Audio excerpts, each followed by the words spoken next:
Truth has a tendency to offend people. We are the ones that have to be the adults. I don't want it to be easy. I want it to be effective. They do not have a part of their brain that allows them to self-regulate. The very first thing we can all do to increase our capacity is to eat better food. You can't draw from an empty well. Parenting is never convenient. They grow up, they move out. So fast. Toddlers with full buckets don't have tantrums. Exactly. Ladies and gentlemen, welcome to the Extraordinary Family Life Podcast. We're your hosts, Greg and Rachel Denning. Super excited to answer some more questions today and to talk about something, in my mind, is critically important. Like if there was one thing that I could say is the key to great parenting, we're going to be touching on that today. which we wish we would have. Fully understood. Right. I feel like we did it. I feel like I we wish we would have understood what we were doing. Yeah. Because it matters so much. Yeah, I wish we had someone telling us from the beginning about this, because I feel like in our parenting journey, we figured it out along the way. But if we had known right from the beginning, in fact, ironically, I was actually daydreaming about this the other day. I'm like, I wish I could go back and start again with my youngest kids, my first kids, and fully use these strategies because they are so important. They make all the difference. They make the difference between good parenting outcomes and poor parenting outcomes. Like, it's so critical. It's a game changer. And ironically, it's so strange. Like there's societal beliefs. The whole culture of society, I think. But they're wrong. Right. Like the That's what data I'm says saying. one thing and culture's like, and parents are saying, well, no, do this because Yeah. it'll make your kids, more resilient. It's like, no, it'll wreck your kids. And then everybody wonders why there's such a absolute mess among teens and young adults Yeah. right now. And in fact, the more I understand this topic, the more I just can see so clearly when parents are discussing the issues they're having with their children of all ages. I'm like, oh, here's why. This is it. This is the cause of all parenting problems. This is the solution for all parenting, for positive parenting outcomes. Like, it is the thing. It is the thing. And that seems like such a bold claim, but we're going to get into why that is, of course, what it is, and why it makes such a huge difference. I want to share a little related thought. Seems like a little tangent here for a moment, but it's related. I've been thinking about this for a while. Truth has a tendency to offend people. Mhm.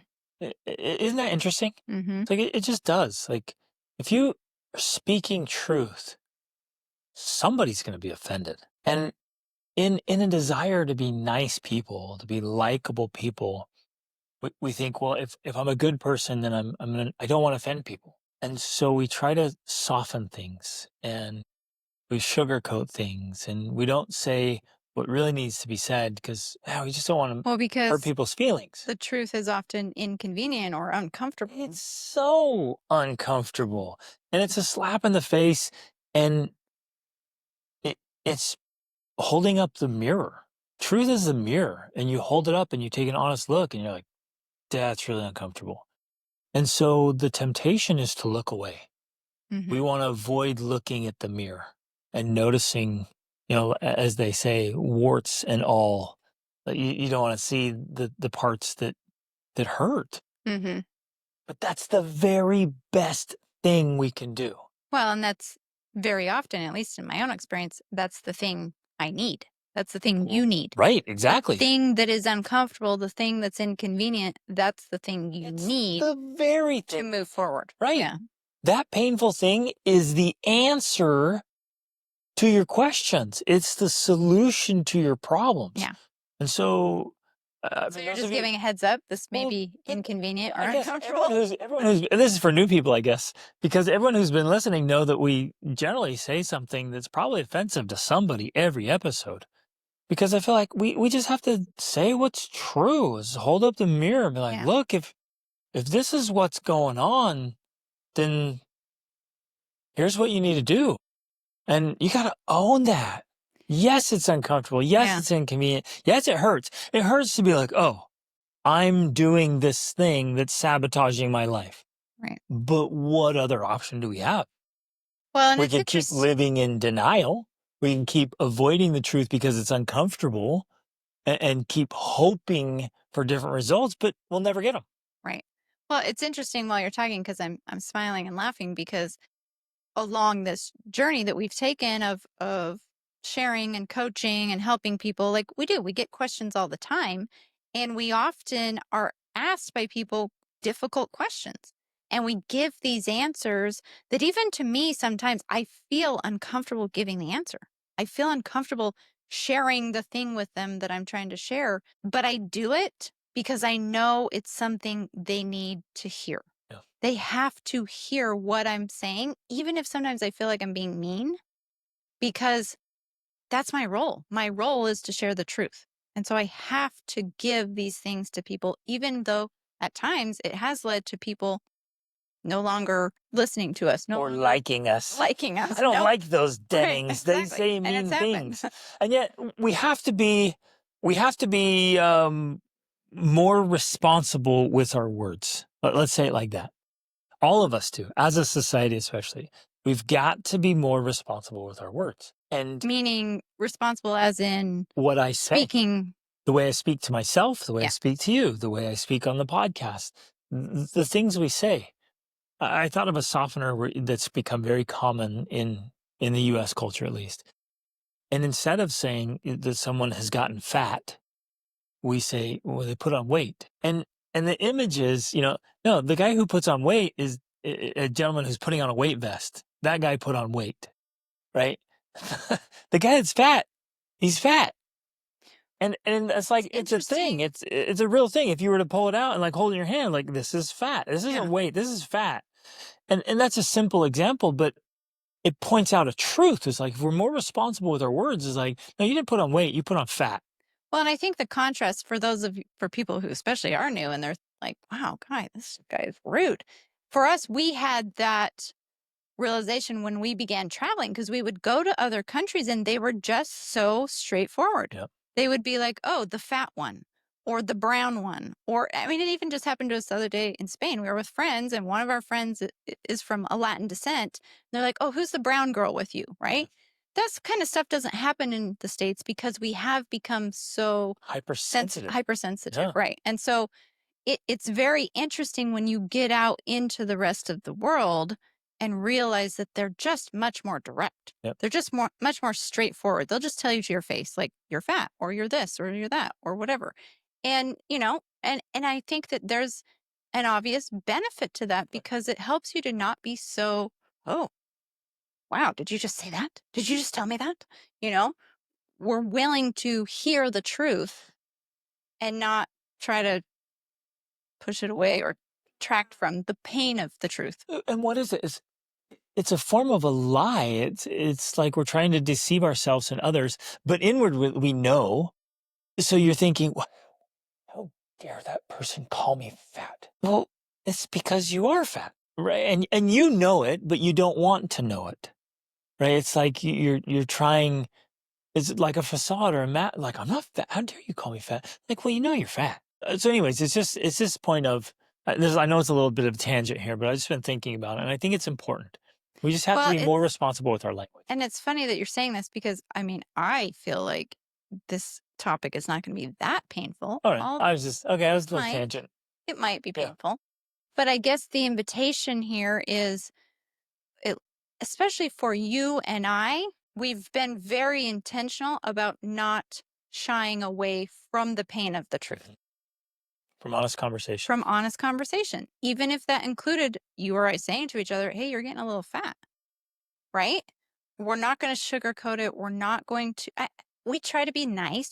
Our intention is not to be mean, right, but it is to be honest and truthful. Right. And as tactful as possible, but still truthful. But as honest as possible. Yeah. And that's the point. And I think that that's an approach in general that works well because when we're willing to embrace truth, however inconvenient or uncomfortable it might be, that's where the real power lies for us to actually create change. Yep. And it works in marriage, it works in parenting, it works in life. Exactly. All right, okay, let's go. So let's get into the topic, which hopefully we haven't framed you off because it's really not going to be that bad. I think it's going to be great. I received a text from a woman in my group, a mother in my 28-day challenge, which is a challenge for moms to help them create habits that will support them in their personal growth journey as a mother. And she's part of the family life Yeah, coaching group. which also includes the family. Well, it can include the family life coaching group. So she asked me this question. She said, my daughter is about to be 3.5. Up until now, parenting felt pretty easy. I really need to level up now to be able to keep my calm when she's really upset.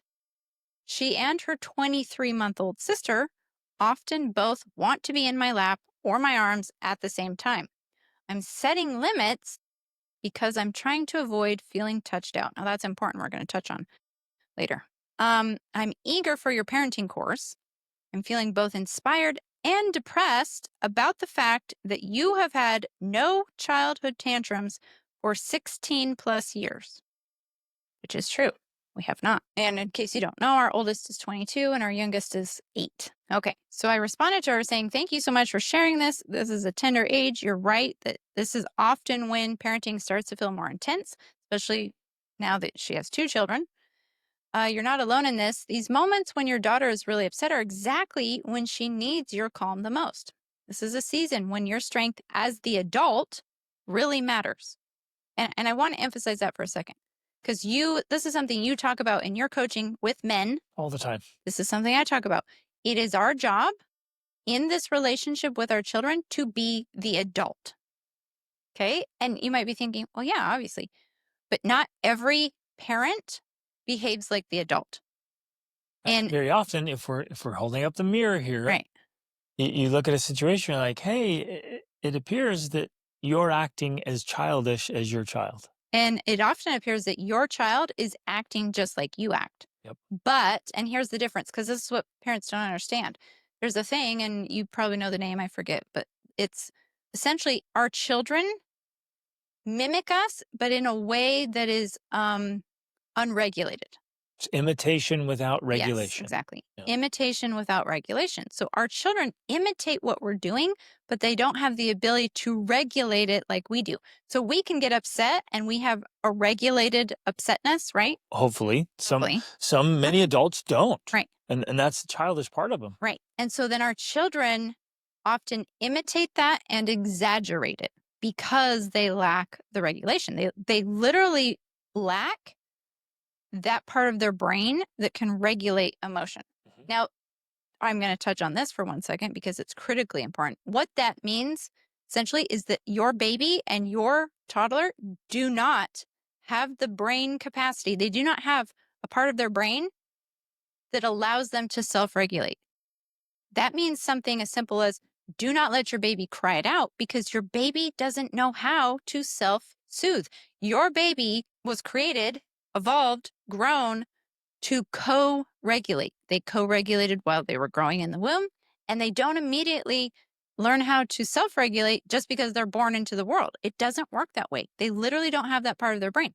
So this is one of those stupid things in society where people just think, well, let them cry it out. They'll figure it out. They'll learn how to self-soothe or that, they'll learn how to be tough or they'll learn that, just because they cry, I'm not going to come running. And like those things are so dumb.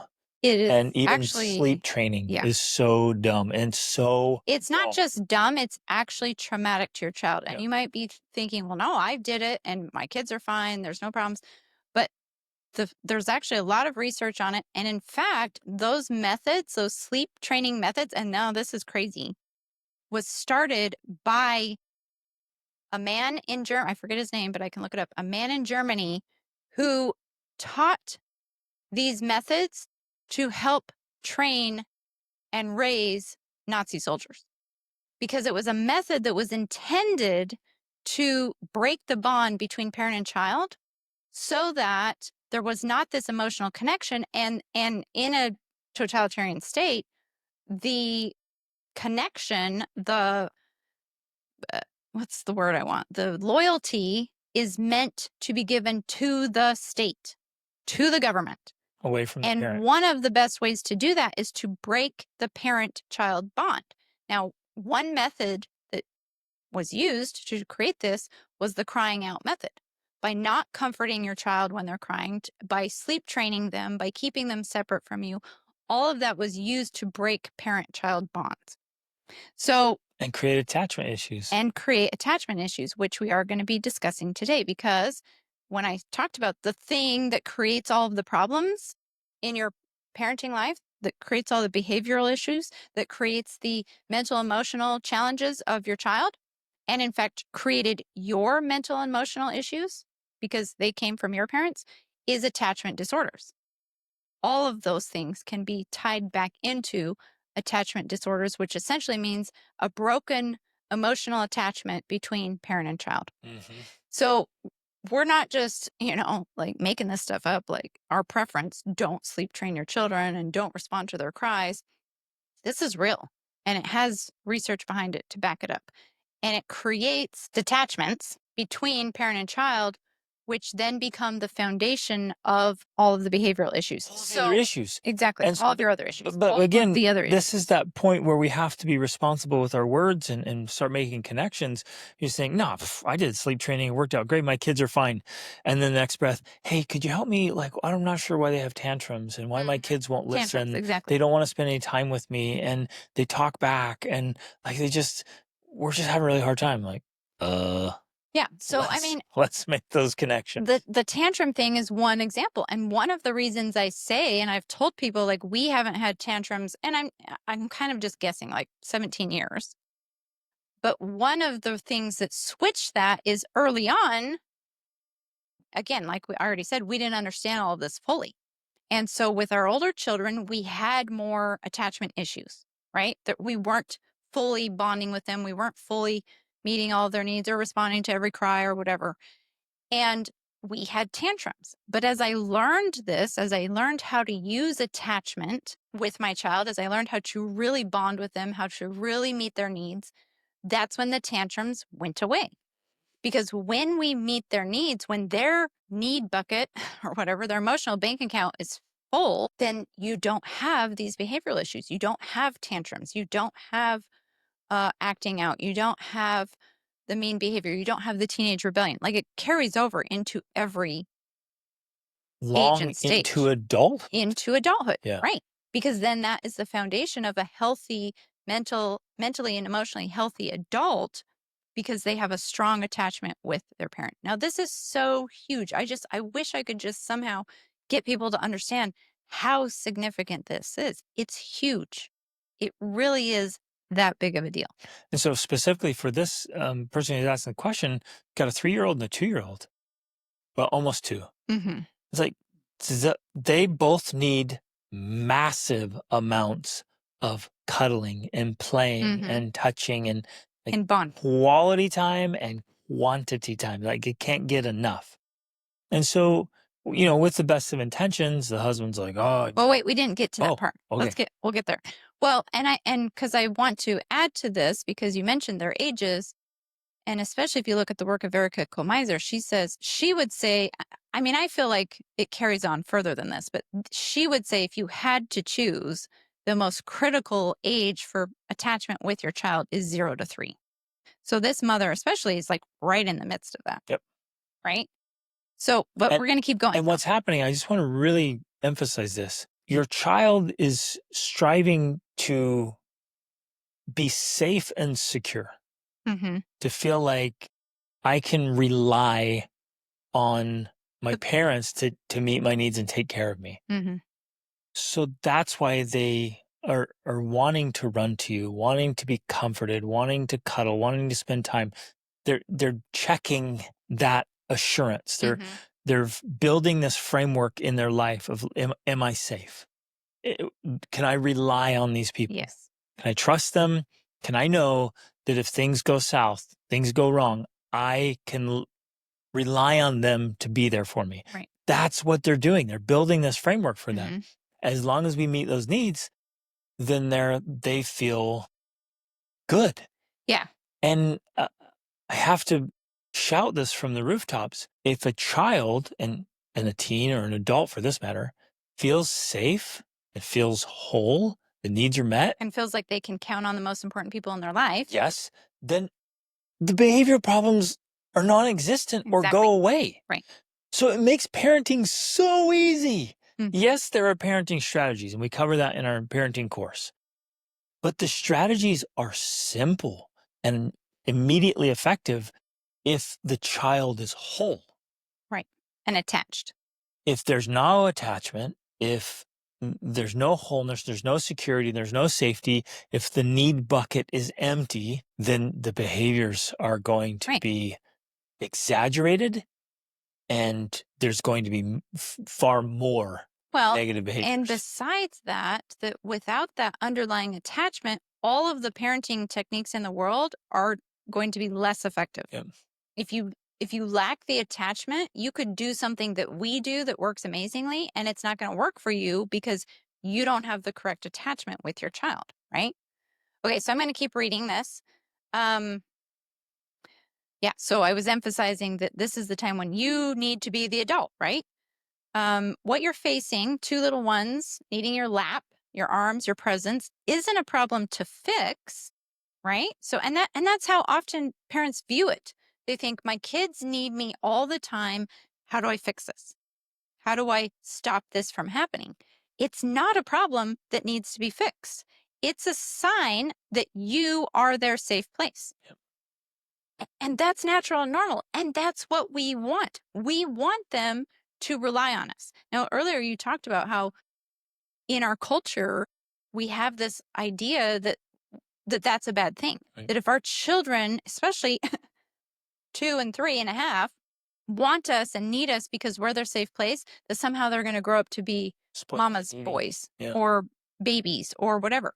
It doesn't work that way. It actually works the opposite. When they have us as their safe and secure place when they're young, they're more confident when they grow up. They're more secure. They're more independent. They're more autonomous. Right. But if we don't, and I don't know where this comes from. It's like this crazy idea. It comes idea. from the German guy. That's where it started. It was just sick. So you're like, well, I don't want my kids to be needy babies. So I'm going to set limitations. I'm going to set boundaries. I'm going to keep my kids out and make them be tough. When they're toddlers, well, it has the opposite effect. It does. They become very clingy. And so they have tantrums and they have meltdowns. Well, so they become more emotional, more reactive, more clingy. And then you've literally created the thing that you didn't want. Exactly. And people will come to the erroneous conclusion. They'll be like, well, it's because we let them be clingy. It's like, no, it's because you put barriers up. And then you keep pushing them away because you're like, I want them to be tough. And the only thing they're going to do is they're going to be clingy on someone else. And this is how you get girls clinging on to just trash can. Well, if you, fast forward to teen years, there's a direct connection between them. They're dating boys who are just absolute losers, but they're just clingy. They're needy. They'll because that attachment need was not, or anyone. Yeah. That attachment need was not met when they were young. So I can't rely on my parents.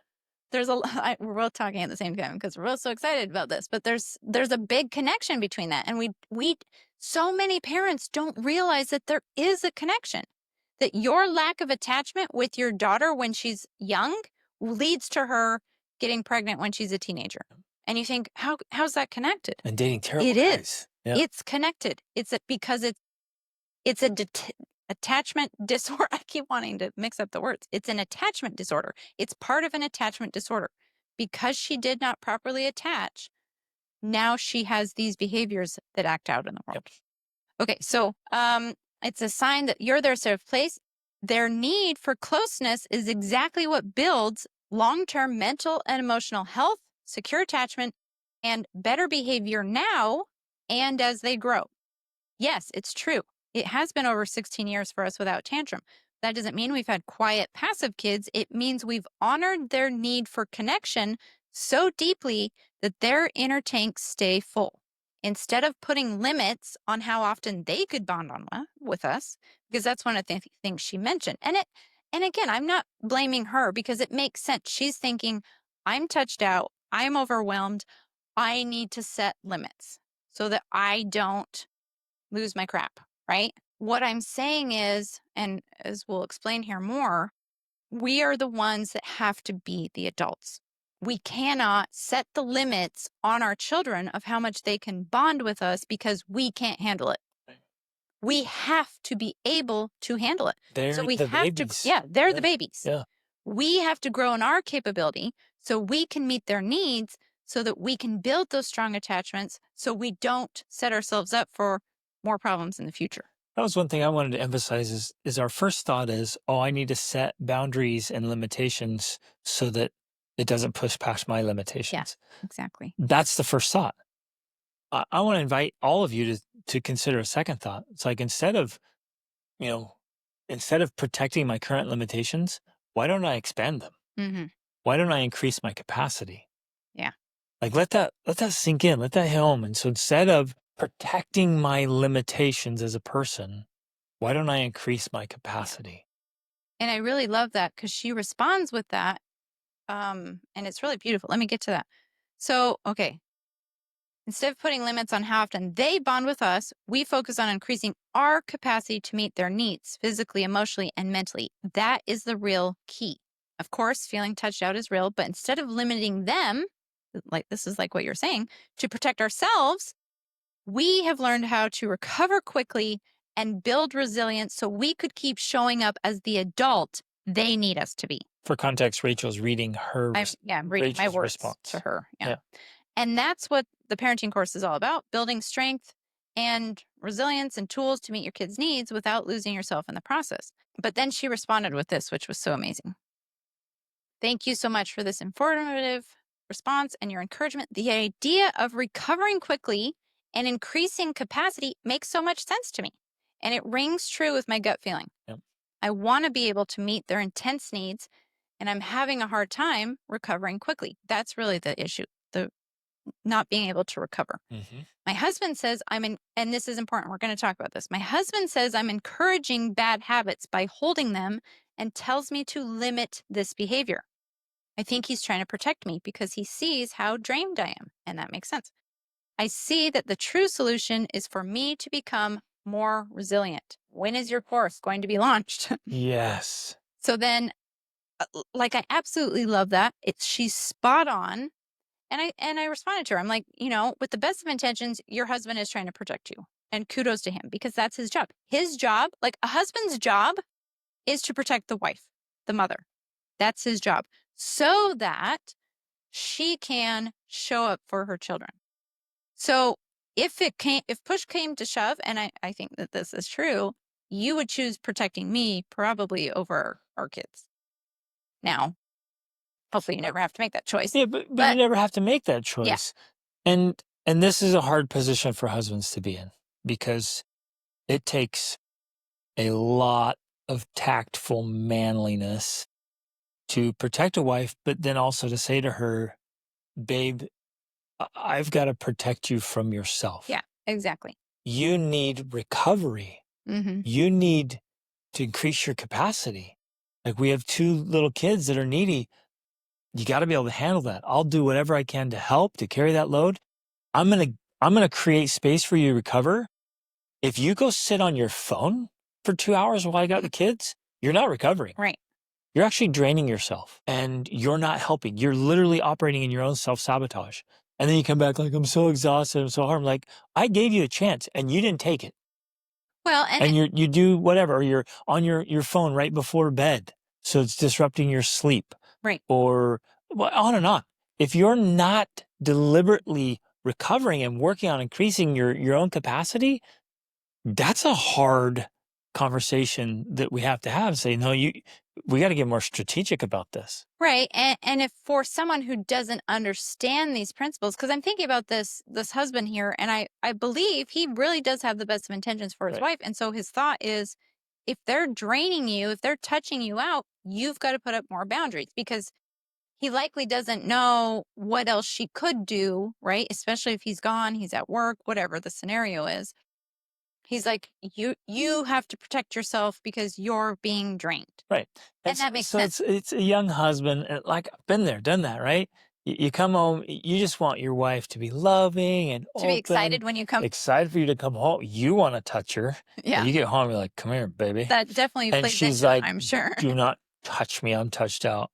And his first thought is, because this was mine too, Yeah. is like, that's it. The kids get less time with you so that I can have more time with you. Exactly. If the kids are getting in the way of me being able to touch you, they get less Yeah. touching. And again, without understanding all the psychology of childhood development, and men don't, right? It's just like, whatever. Like, well, they just need to be tougher.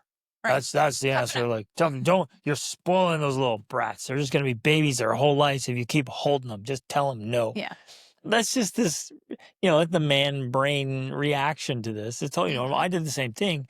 But once you start studying it, you're like, oh no, there's more strategy here. Right. There are things that matter so much. Their attachment to both of us is the absolute most important thing in their life right now. Right. The most important thing. Because it's so transitory. Like, it's going to pass and it's going to be gone. And it's like it's going to you affect miss your chance. the quality of that Yeah. is going to affect the rest of their lives. Exactly. So there's nothing more important. So we can't cut that out. Mm-hmm. So what are we left to do? Well, become more capable, And be more strategic Right. about recovery. And I do love how you brought that up because, now that you make it's complete sense to me because you and I went through it ourselves. But yeah, the whole sex aspect is a part of his Massive. response because he's thinking, man, and I can imagine, you don't have time for me, woman. That means put some more boundaries with the kids so we can have time to be together. But yeah, the kids become the opponents, right, to husbands. Exactly. And that's not a good place for them to be. And so, well, that's okay. We got to point this out though. Like that puts a lot of pressure on women. it does. Like Tons of pressure. Well, hold up. I have to be this mom extraordinaire Right. and a super sexy wife. Yeah. And the answer is, yep.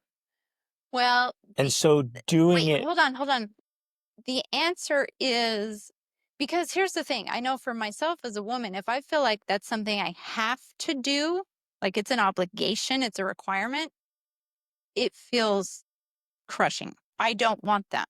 I don't want that expectation from you. I don't want the expectation from the kids. But if I turn it around and I see it as something like this is really insightful to masculine and feminine psychology. Exactly. If I turn it around and I look at it as more of this vision of what I want to have, like if I see, like, well, I want to be that woman that's incredible in every way. I want to be that capable person. Do you get what I'm saying? Then like, you're drawn to it. Yeah, Yes. I'm drawn forward by the vision rather than pushed behind by somebody or making you do it. I love that. Yeah. That's so and that makes all the difference. So it has to be by the woman. It has to be chosen optionally to be pursued rather than forced upon her by outward forces.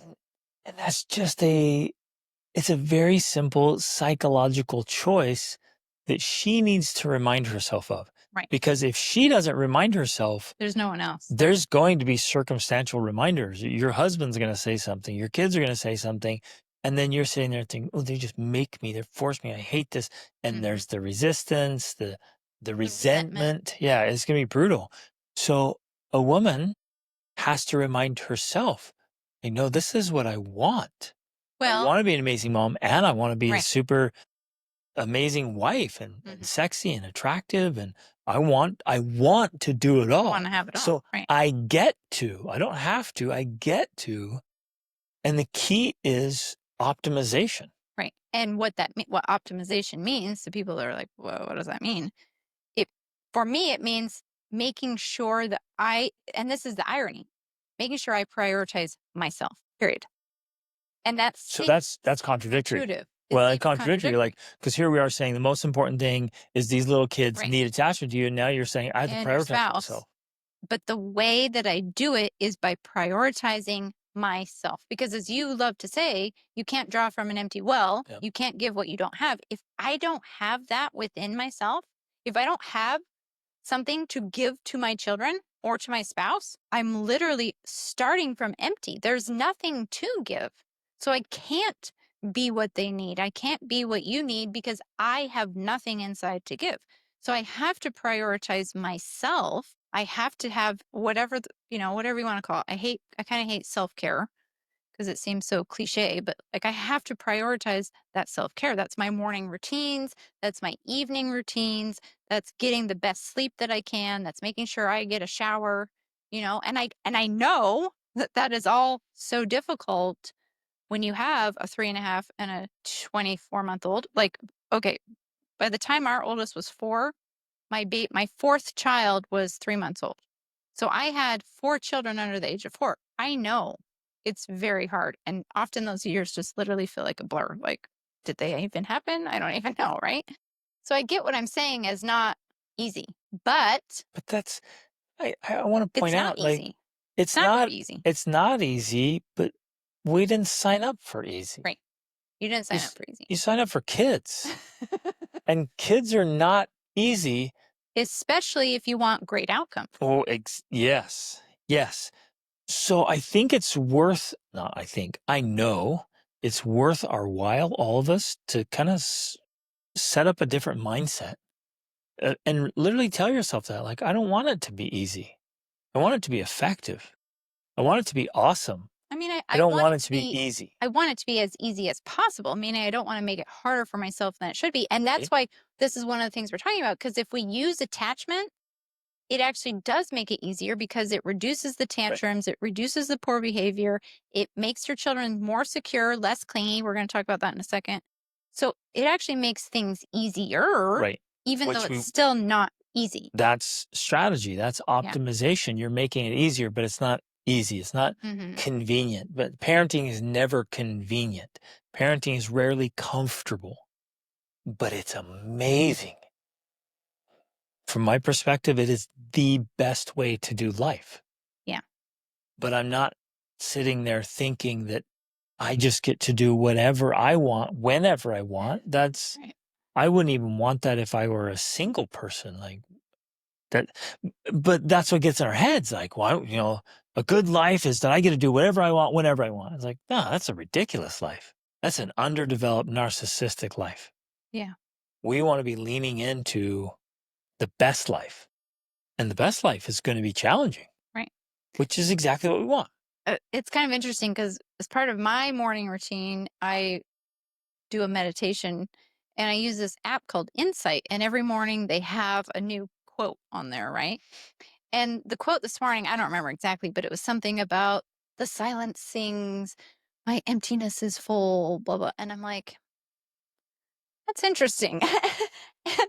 I've never done this before, but they have a place where you can like respond to these comments. And I respond to these quotes and I responded saying, that sounds really lonely, right? I'm like, I don't have silence. My teenager's playing his loud music and my kids are talking and chattering and my husband's whispering in my ear. Like my life is noise. Now I have moments of silence, like I do my morning meditation, but because my life is filled with noise Well, family life's noisy. and craziness, my heart is full. Like Yeah. there's a plus in that. We don't have to think that, oh, in order for my life to be happy, I need to be sitting in silence and emptiness, and like meditative bliss. And my house will be spotless, Right, exactly. and everything will be orderly and Yeah. still. It's like, To no, I don't me, that's a lonely what kind of life. false reality is that? It's like, Yeah, it's delusional, and it is lonely and empty. right. So I think the quote's right. Your empty life is It's full, is full of full of emptiness and nothing. loneliness. Right. It's full of emptiness. Anyways, okay, so back to this. So the husband with the best of intentions, he's trying to protect her, which is his job. He's obviously wanting to make sure she has time for him because you're right, the kids can become a bit of a competition with the relationship. But meeting your children's mental and emotional needs, aka holding them when they want to be held, is not going to create bad habits. Now that is something that many parents are afraid of. They like the culture we live in. Literally, we think that if we hold our kids, we're going to create bad habits. They're going to become dependent on us. But the truth is the opposite. The more we hold them and cuddle them, especially when they are very small, the more secure, the more independent they will become. So I said, it will do the opposite. It will prevent bad habits and poor behavior. Your kids may feel clingy and needy right now, especially because they feel they're being pushed away by you. So here she is feeling touched out, overwhelmed, and thinking, I've got to set some boundaries because I can't handle it, or whatever the words are. But as she sets boundaries to the kids, that feels like being pushed away. Yep. oh my goodness, mom is pushing me away. And here's one of the ironies of parenting. The more you push your kids away, even in inadvertently ways, because I told her, I said, you're not doing this intentionally. You're not pushing them away intentionally. You're just trying to protect yourself. They feel it as being pushed away. And the more you push them away, the clingier and needier they will get and the worse behavior they will have. It's when children It's where the feel, screaming, the yelling, the yeah, tantrums, all that comes from. Because they feel these like micro it's a moments gap. of abandonment. Exactly. Exactly. That's exactly what it is. They fill this gap of connection between you and as I said here, it feels terrifying and they're trying to hang on for dear life. Yep. That's what children are doing. So when your kids are needy and clingy, that's their way of saying, I feel like our attachment is breaking and it's terrifying because you're all I know in this world. And if this rope breaks, I will die. Yep. It literally feels that intense to them. Yep. And it feels like you're throwing the rope away, that when I need you most, you're telling me I can't come. Exactly. So Right. as hard as this is to hear for all of us, ladies and gentlemen, we have to be able to do more and handle more. We have to level up, Mm-hmm. because if our children truly need us, and they do, we have to be able to lean in and provide what they need. In my mind, it's non-negotiable. Right. So when we feel ourselves getting to a point of like, I can't handle this, it can be okay to take breaks, and it's better to build it into your life, to take breaks before you need them. Yeah. Right? That's Because ideal. if you're doing your morning routines, your evening routines, you're taking breaks, it's built into your life. You're very proactive and preventative in your refilling. Then when your kids come, you're like, okay, I'm good. But if we keep neglecting ourselves, we're eating garbage food. Remember, food is fuel. So if I'm eating garbage, processed foods, I'm not sleeping well because I got terrible eating habits, And you have kids waking up. and you have kids waking up. But see, that's understandable. If little kids wake you up, that's understandable. It's when you're waking yourself up Or keeping yourself up. and keeping yourself up. You're binge watching stupid movies because you're like, oh, I was with the kids all day. I just need a break. And so you watch movies for 3 or 4 hours right before bed, and then you don't sleep well. And then the kids come in. Yeah. What do you blame? Self-sabotage. You blame the kids. You're like, no, no, no, no, no, no. It was not the kids. It was you. You did that. Right. And then you wake up, you run for a coffee or a energy drink and a donut. And it's like, there you go again. Well, especially because Just sabotaging yourself. we've done a lot of coaching sessions and podcasts about food, and that is something that many people don't realize, that their blood sugar spikes and crashes are very much affecting their relationships. It's affecting your interactions. It's affecting your marriage, because they did research that, what was it? It was a crazy amount, a crazy percentage of arguments happen when one person or the other is hangry. Mm-hmm. So right there, the arguments with your spouse, the arguments with your children are happening because you're hangry or crashing Right. from sugar spikes. So much of this impatience with your kids, or this inability to meet their needs, literally is because you're eating garbage food. Right. Or you're not eating enough. Or you're eating lots of carbs, and so Right.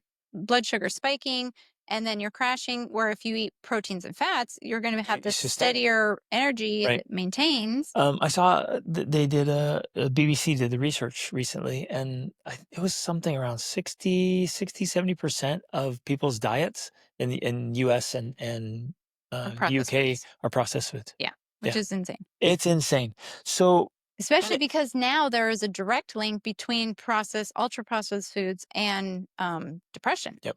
Right. So all kinds of other mental illness, and so you're mentally affecting you, and it's emotionally affecting your less kids. capable. Well, okay, here's the irony. So we're overeating. So it's not, people are listening might be like, well, it's not that I'm not eating enough because I'm eating too much, right? Mhm. But we're eating the processed foods, we're eating simple carbohydrates, so we're living on breads and pastas and rices and all this stuff with very little nutritional value. So the very first thing we can all do to increase our capacity is to eat better food. Yeah. And then we eat less of it, ironically, because we don't need so much. We don't feel Because we're more nourished. right. We're more nourished Mhm. because food is fuel. So now I feel like, oh, I feel good. I have the capacity. My kids are needy. I got this. My kids require massive amounts of energy. They want me to play with them and get on the ground with them and take them places and do all the things. I can do it I because I'm taking care of myself. Yeah, I don't think that people fully understand how significantly that plays into their life. I mean, you and I have been doing this for so long, eating well for so long that it's just a natural part, but there's times when we're traveling or whatever where we're eating more processed foods, and it's surprising to me how quickly I feel less capable, like less energized. I'm like, wow, is this what it's like for normal people living on a normal diet? No wonder they're struggling so much because this is hard. So it does really play a major role in your life that you may not be aware of if you're not already eating clean. Like it makes a big difference. I would say I would add to this with if you're overweight and out of shape. So, and for my thing, if you're over fat and out of shape, well, that's affecting it, Yeah. right? It's like if I put on my weight vest and was trying to do the regular things I do, Right. like that's exhausting. It's hard It's because tiring. you have an extra fat you're carrying around, which disrupts your whole metabolic process and the way it even affects your brain. Hmm. Because the fatter you get, the more your brain shrinks. And so, in Because a it's taking nutrients from that would be usually delivered to the brain and putting it well, into other parts of the I body. don't know the exact correlation of science Yeah. there, but they just found people who are obese have smaller brains. People who are drinking alcohol, even just small amounts, have smaller brains. People who are using cannabis in any way have smaller brains. And are you specifically referring to like neural connections or brain No, mass? actual brain matter Hmm. is smaller when you're obese. So the bigger you get, the smaller your brain gets. And I don't know about you guys, but I want to have my brain capacity as full as it can so I can think clearly and Hmm. be more capable. I can't with Rachel and I have 7 children. I can't afford to be overweight and out of shape. No way in the world. We have to keep up with the demands. Hmm. So my body needs to be in premium condition. I have a premium body, so only premium fuel and good quality sleep. If I'm unhealthy, I'm already at a disadvantage for the demands and needs of Right. children. Exactly. So it's much in this context, it's much more difficult for you to quote unquote be the adult because you don't have full capacity at your disposal, Right? right? Like you don't have full access to all the resources you could have because you're sabotaging yourself Exactly. through these habits and behaviors. Generally operating Yeah. on like So, half power. right. So, we talked about how important it is for us to, especially during these young years, but this is also true beyond the age of 3. In fact, you know, Erica Komiser says that adolescence extends to the age of 25, essentially. She said children need you most between 0 and 3 and what did she say? 9 and 25. 6 and 25. Right? Because that's when their brains are still developing and forming and the prefrontal cortex becomes fully developed at the age of 25. That's when people officially become adults, really. Not 18. But if your children Actually, well, need you during those ages and you have to be the adult, you have to have more capacity. You need to be more capable. And your habits are directly impacting that. Everything all the habits you just discussed. yep. So you might be feeling bad right now. You might be feeling overwhelmed. You might be sitting here listening to this saying, great, just one more thing I have to do. I'm already so swamped and overwhelmed and I have to do all this stuff. And I want to point out, like, we're not adding more to your plate. We're actually Yes. giving you power. We're giving you wings to soar. We're helping you optimize your life so it's all easier, like we were Right. talking about before. It makes it better. And people will tell me like, "Why don't I have time to eat well?" I'm like, It actually takes less time to eat less." That's a pretty simple equation on that one. And you just make different choices. So you really prioritize fats and proteins versus, the simple carbohydrates. So instead of a bag of chips and a soda, you literally just eat the beef patty of a burger. Yeah. That's it. And you're like, well, it's so simple, it's so boring. Whatever. It's good for you and it's delicious. Well, I'm glad you brought this up because that is something I definitely want to emphasize because this is a key time in your child's development. And I'm saying this time, that means while they're at home, while they're still a child. Well, I would say from birth to 25. Right. Okay. But that's what I'm saying. This time is a priority time because when they grow up, when they are now adults, your chance to be their parent during these formative years has passed. Like their childhood has an expiration, Yep. is what I'm saying. Because of that, we as the adults have to prioritize their childhood. We have to prioritize investing in their growth and development. Yep. And the only way we can really do that well to get the results that we want is when we make good choices, when we prioritize our choices, when we're intentional about how we spend our time, how we spend our money, how we spend our energy, and we do it in a way that does all these things that we talked about, that it makes it easier to be the parent our children need us to be, when it makes it easier for us to be the adult they need us to be. We have to think about it strategically in that way. Like, no, this is their chance. This is their childhood. I have to be there for them. I have to show up for them. I have to be capable for them. And in order to do that, I have to make good choices for myself and for my family.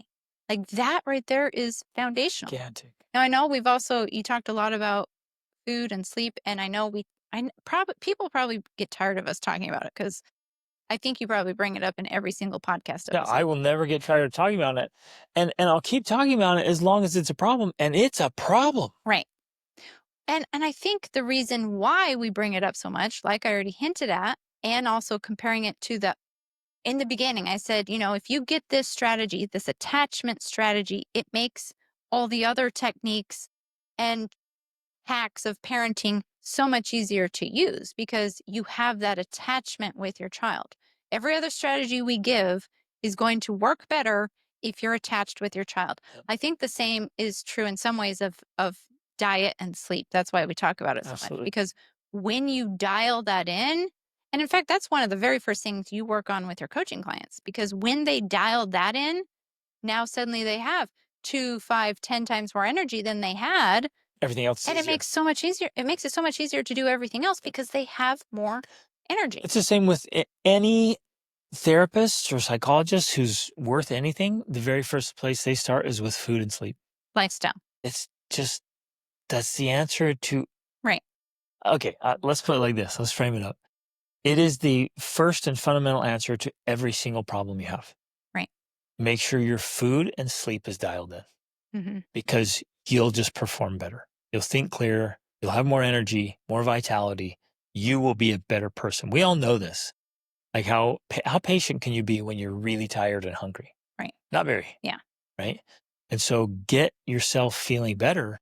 And that right there immediately makes you a better parent and a better spouse. So if we tie this into a mother of young children, well, yeah, you might have, like I did, a million things you want to do. You want to clean the house and you want to sew a quilt and you want to volunteer and you want to do all of these things. But I'm saying you have to make choices that prioritize your children's childhood. And so when it comes right down to it, I am going to focus on the basics and that's it. If I can't fit anything else, that's it. So I'm going to focus on good food. I'm going to focus on getting sleep when I can. And then I'm going to focus on cuddling with my kids as much as they want and need, because those right there are the foundational pieces that will make all the difference. And so if during that time my house is a complete disaster, so be it. If I don't leave the house for weeks, okay. Like there's things I'm going to sacrifice that I would otherwise want so that I prioritize this critical phase. Right. One of the biggest problems I see is that ambitious parents want to be involved. Which that was us. Yep, ambitious that's parents. definitely us. They want to be involved in everything. They want to be building a business and writing a book and Well, and helping the neighbors and, on the local choir and on the sports team and supporting 7 different nonprofits and, starting their own charity because they feel so good about it and like feeding the neighbors and adopting all the stray cats and dogs within 100 miles. Like we just on and on and on. We keep saying yes to all these things. And then your extended family, your aunts and uncles and sisters and cousins and everybody's inviting you here, inviting you there, and you want to say yes to everything. What we're saying, say no to almost everything. So you can if say it yes. doesn't add real value to your family, you have to say no so that you can say yes to your kids. Because what you're doing, and I got to drop the hammer here, every time you say yes, even with the best of intentions, even if it's a good thing, you say yes to that, you're saying no to your kids. Exactly. You've got to stop. And with my coaching clients, man, we keep working on this until they get it. And then they keep doing it. Like, well, I got this invitation. I'm like, say no. I can't. Like, yes, you can. Say no. Turn it down. And when they do it, it's amazing. Like their clients, their patients, the organizations they're with are like, wow, yes, I respect you more for honoring your commitment to your family. And it works out better. Right. So make your family first, like you actually mean it. Because in order to properly, truly bond and attach with your children, they need not just quality time, but quantity time. They need you there to fill in all the spaces and all the gaps as much as possible. And we think, well, wow, we have to give up our lives to do that. Well, maybe. Yep.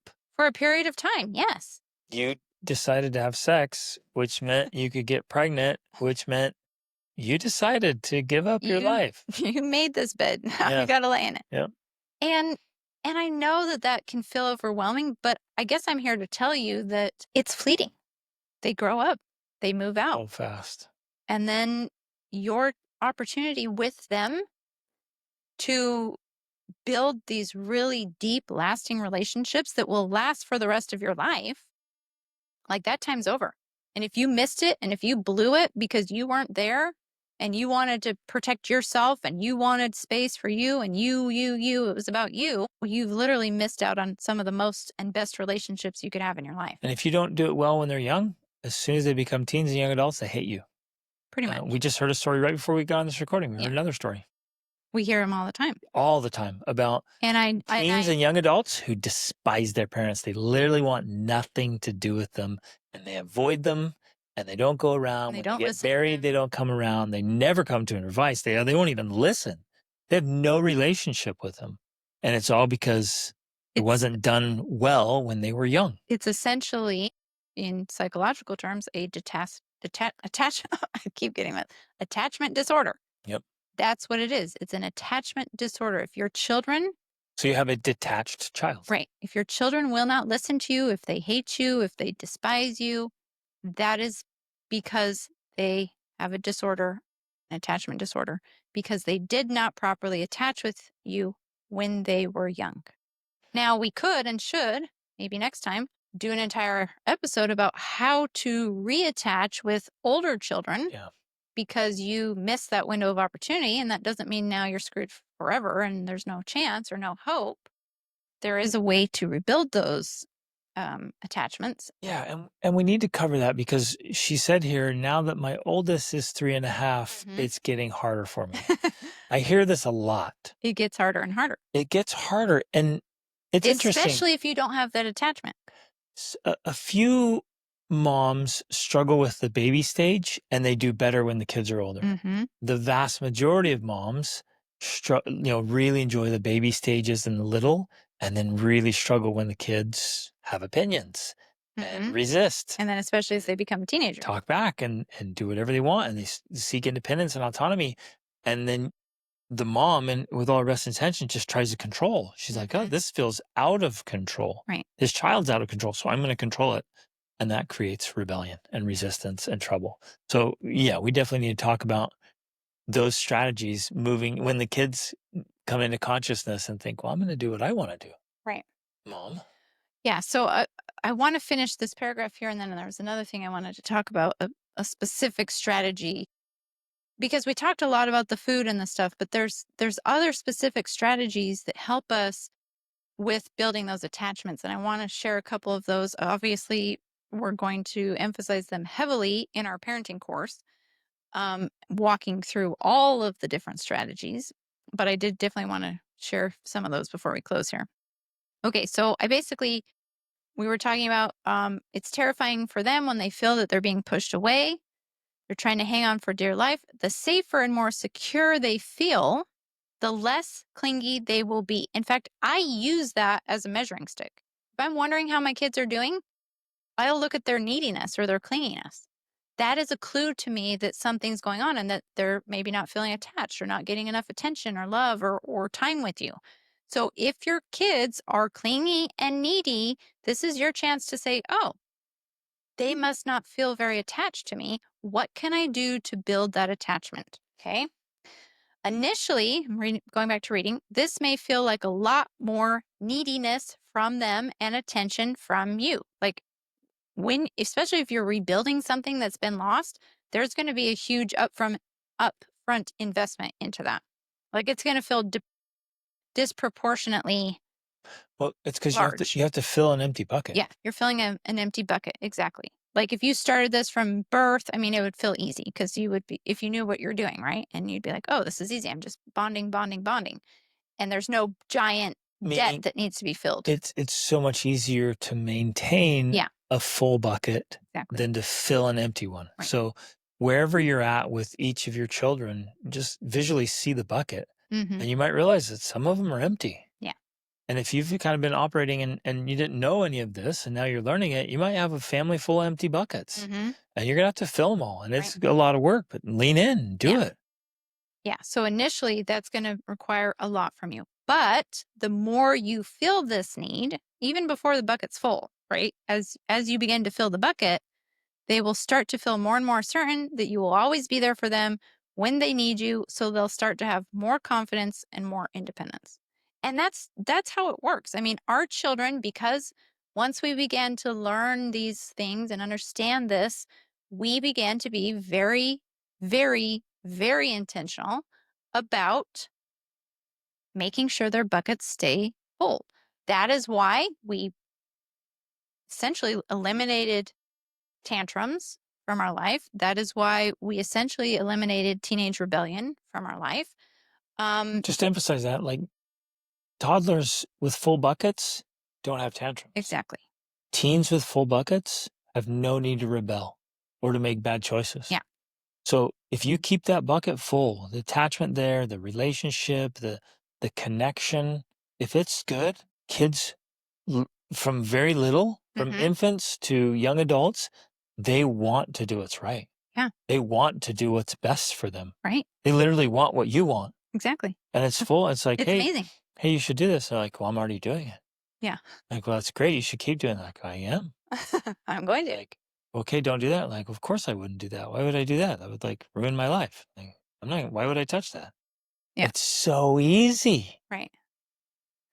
Well, and on top of that, they also have confidence and independence. Like my children now, they are so independent. They basically go about their life without me, They're very doing their self-directed. studies, doing all of their, like they're doing all of their things on their own while I'm working, I'm doing my stuff, right? But they know, and here's the key, they know that at any time when they need me, they can come to me and I will be there for them. Even my 19-year-old, that's the oldest one at home right now. Well, and ideally, that's the case with mom and dad. Yeah. They know In that an with you. ideal situation, like they can come to either one of you at any Mhm. time and they can get Right. what they need. It's not so we're not misunderstood. It's not like we all live our little separate lives and we only interact with each other when it's needed. We have many touch points throughout the day. Yeah. And we do a lot of things together. We've created our life together because family is the most important thing in our life and it's reflected. So one of the things I love to do with my coaching clients is this idea of the silent film. If your life were a silent film, if you took away all the stuff you talk about and people could just watch what you do, would observers easily be able to see what's most important to you? Mhm. Would it be obvious to them that family is most important? Would it be so obvious it would easily hold up in a court? That's the ultimate test. So do the silent film test with this. Take away what you say, just a silent film. Are your kids attached? Right. Do you make it easy for them to attach? Do they have all the quality and quantity to be attached? And in that Quality silent quantity film, time. yeah, quality time and connection, all the stuff you need to do to be attached. And is it obvious in your silent film that you're taking care of yourself so that you can Mhm. take care of your children? Yeah. It's all there. It's really powerful. Right. And so just as we close, I want to share a few of these little strategies because again, like we need specific things of what to do in the moment, what to do when we're feeling that overwhelm, we're feeling the stress of being touched out, we're feeling the burnout. For me, one of the most simple things, simple strategies I use all the time, I still use, and this can be used with any age, is that if I'm getting that sense of like it's building, it's growing, I'm getting anxious, I'm getting angry, I'm getting frustrated, that negative emotion is growing, that is a sign to me of like, okay, I need to just pause. I need to stop. Because very often for me, I'm getting that when I'm thinking about, well, I want to do this and I want to do that. And I can't because you know, it's like, stop all of that. Forget thinking about all the things on your to-do list. Forget trying to get it done. Forget the schedule. You just pause and you take a moment, and I will even tell the kids, let's sit on the couch, let's cuddle, and we all just stop and we all just take a second or however long it takes to be in each other's presence, to breathe, to kiss, to hug, to love, to express love. That right there is so simple for like regulating everyone's emotions. So they're freaking out and they're getting upset. If you just take that moment to be with them, to hold them, to love them, it's amazing how quickly it just calms them. I know when I was a young mom, I often felt like when my children are acting out, I am not going to reward them with my love. Not going to hug them. I'm not going to kiss them. I'm not going to tell them I love them because they don't deserve it right now. They're misbehaving. That is the wrong approach. It's the That is the exact worst thing opposite. I could do, and it's the exact opposite of what I should do. Now I take that opportunity when my children are misbehaving, and the ideal is to get to prevent it, to preempt it by taking action beforehand, because you also don't want to train your children to misbehave so they get your love, right? That's not good either. If the only time you give them your love is when they're acting out, well, then that's what Guess they're what they're going going to to do. do? Hold the Kids are test. smart. But if you are trying to be proactive about giving love throughout the day, but then they're misbehaving, to me, that is now a sign because I've laid the foundation like, oh, they're needing more love and attention. It's So a symptom of it's a needs. symptom. Yeah. Exactly. Let me take a moment here to give them my love and attention so that they can feel regulated. They can feel calm. They can feel assured that I'm here for them, that everything else I've got going on in my life, I'm here for them when they need me. I'll gladly say no and stop whatever I'm doing for you Exactly. because you're the most important people in Right. my life. Now, That assurance. I know many people are saying, well, that's just not realistic. That's not possible because I have to go to work and they have to go to school and we have to go to this and this and this. To me, I'm like, you know what? Our family life was so important to us. We designed an entire lifestyle that supports family life so that at any time, almost throughout the day. Now, if one of our kids walked in right now while we were recording, we would be like, wait, we're almost done. And then we'll meet your need, right? So it's not like they are the tyrants. It is not like that at all. They're not the tyrants in the home and everything they want at any time is what I give them. I'm not talking about that. But what I am talking about is they know we are there for them because we are there for them. We've literally designed our life to be there for them. So if you don't have the time and space in your life to be there for your kids, it may be one of those inconvenient truths of like, maybe you need to redesign your life. 100%. I would say that for sure. Yeah. You got to say no to more things. if your life's just crazy and chaos, with all kinds of going here and going there and And never there's have no time time for your together, kids? like, say no. Just change Because otherwise, that crap. you are literally setting yourself up and your children up for future disaster. Yep. You're laying the framework for problems. Your strategy is so significant because moms especially, but dads too, they'll think, "Well, I can't go calm down because the kids are crazy." Like, well, no, you You can calm calm with them. down with them. Exactly. Like, I just need to go meditate. Hey guys, I'm gonna do a meditation. Come join me. Yeah, that too. Let's do some yoga together. Let's just go out and sit in the sun silently and close our eyes and watch.